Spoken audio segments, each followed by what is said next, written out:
The Federalist No.1. After an unequivocal experience of the inefficiency of the subsisting federal government, you are called upon to deliberate on a new Constitution for the United States of America. The subject speaks its own importance, comprehending in its consequences nothing less than the existence of the Union, the safety and welfare of the parts of which it is composed, the fate of an empire in many respects the most interesting in the world. It has been frequently remarked that it seems to have been reserved to the people of this country, by their conduct and example, to decide the important question, whether societies of men are really capable or not of establishing good government from reflection and choice, or whether they are forever destined to depend for their political constitutions on accident and force. If there be any truth in the remark, the crisis at which we are arrived may with propriety be regarded as the era in which that decision is to be made, and a wrong election of the part we shall act may, in this view, deserve to be considered as the general misfortune of mankind. This idea will add the inducements of philanthropy to those of patriotism, to heighten the solicitude which all considerate and good men must feel for the event.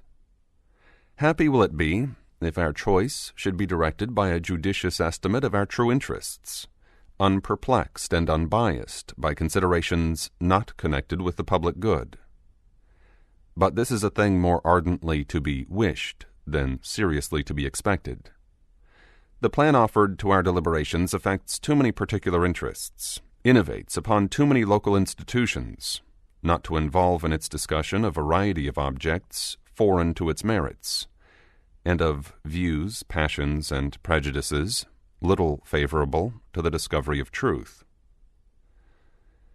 Among the most formidable of the obstacles which the new Constitution will have to encounter may readily be distinguished the obvious interest of a certain class of men in every state to resist all changes which may hazard a diminution of the power, emolument, and consequence of the offices they hold under the state establishments, and the perverted ambition of another class of men, who will either hope to aggrandize themselves by the confusions of their country, or will flatter themselves with fairer prospects of elevation from the subdivision of the empire into several partial confederacies than from its union under one government. It is not, however, my design to dwell upon observations of this nature. I am well aware that it would be disingenuous to resolve indiscriminately the opposition of any set of men, merely because their situations might subject them to suspicion, into interested or ambitious views. Candor will oblige us to admit that even such men may be actuated by upright intentions, and it cannot be doubted that much of the opposition which has made its appearance, or may hereafter make its appearance, will spring from sources blameless, at least, if not respectable, the honest errors of minds led astray by preconceived jealousies and fears. So numerous indeed, and so powerful are the causes which serve to give a false bias to the judgment, that we upon many occasions see wise and good men on the wrong as well as on the right side of questions of the first magnitude to society. This circumstance, if duly attended to, would furnish a lesson of moderation to those who are ever so much persuaded of their being in the right in any controversy. And a further reason for caution, in this respect, might be drawn from the reflection that we are not always sure that those who advocate the truth are influenced by purer principles than their antagonists. Ambition, avarice, personal animosity, party opposition, and many other motives not more laudable than these, are apt to operate as well upon those who support as those who oppose the right side of a question. Were there not even these inducements to moderation, nothing could be more ill-judged than that intolerant spirit which has at all times characterized political parties. For in politics, as in religion, it is equally absurd to aim at making proselytes by fire and sword. Heresies in either can rarely be cured by persecution. And yet, however just these sentiments will be allowed to be, we have already sufficient indications that it will happen in this as in all former cases of great national discussion. A torrent of angry and malignant passions will be let loose. To judge from the conduct of the opposite parties, we shall be led to conclude that they will mutually hope to evince the justness of their opinions, and to increase the number of their converts by the loudness of their declamations, and the bitterness of their invectives. An enlightened zeal for the energy and efficiency of government will be stigmatized as the offspring of a temper fond of despotic power, and hostile to the principles of liberty. An over-scrupulous jealousy of danger to the rights of the people, which is more commonly the fault of the head than of the heart, will be represented as mere pretense and artifice, the stale bait for popularity at the expense of the public good.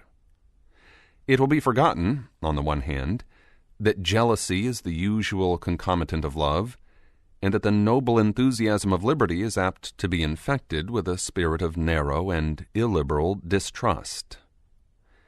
On the other hand, it will be equally forgotten that the vigor of government is essential to the security of liberty, that in the contemplation of a sound and well-informed judgment, their interest can never be separated, and that a dangerous ambition more often lurks behind the specious mask of zeal for the rights of the people than under the forbidding appearance of zeal for the firmness and efficiency of government.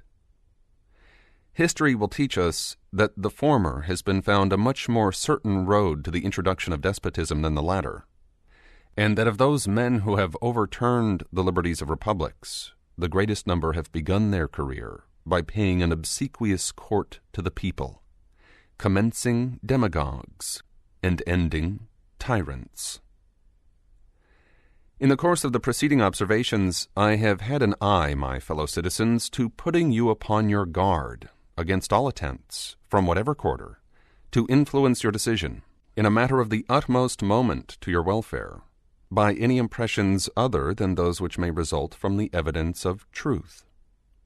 You will no doubt at the same time have collected from the general scope of them that they proceed from a source not unfriendly to the new Constitution.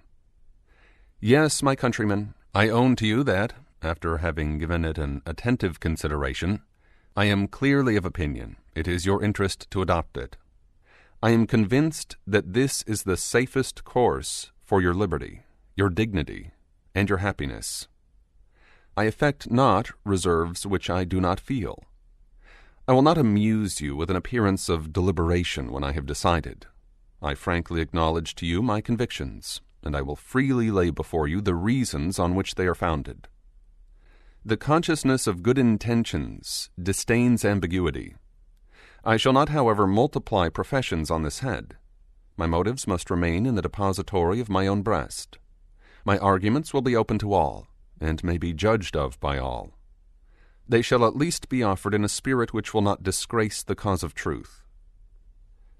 I propose, in a series of papers, to discuss the following interesting particulars: the utility of the Union to your political prosperity, the insufficiency of the present Confederation to preserve that Union, the necessity of a government at least equally energetic with the one proposed to the attainment of this object, the conformity of the proposed Constitution to the true principles of republican government, its analogy to your own state constitution, and lastly, the additional security which its adoption will afford to the preservation of that species of government, to liberty, and to property. In the progress of this discussion, I shall endeavor to give a satisfactory answer to all the objections which shall have made their appearance, that may seem to have any claim to your attention. It may perhaps be thought superfluous to offer arguments to prove the utility of the Union, a point no doubt deeply engraved on the hearts of the great body of the people in every state, and one which, it may be imagined, has no adversaries. But the fact is that we already hear it whispered in the private circles of those who oppose the new Constitution that the 13 states are of too great extent for any general system, and that we must of necessity resort to separate confederacies of distinct portions of the whole. This doctrine will, in all probability, be gradually propagated till it has votaries enough to countenance an open avowal of it. For nothing can be more evident to those who are able to take an enlarged view of the subject, than the alternative of an adoption of the new Constitution or a dismemberment of the Union. It will therefore be of use to begin by examining the advantages of that union, the certain evils, and the probable dangers to which every state will be exposed from its dissolution. This shall accordingly constitute the subject of my next address. Publius.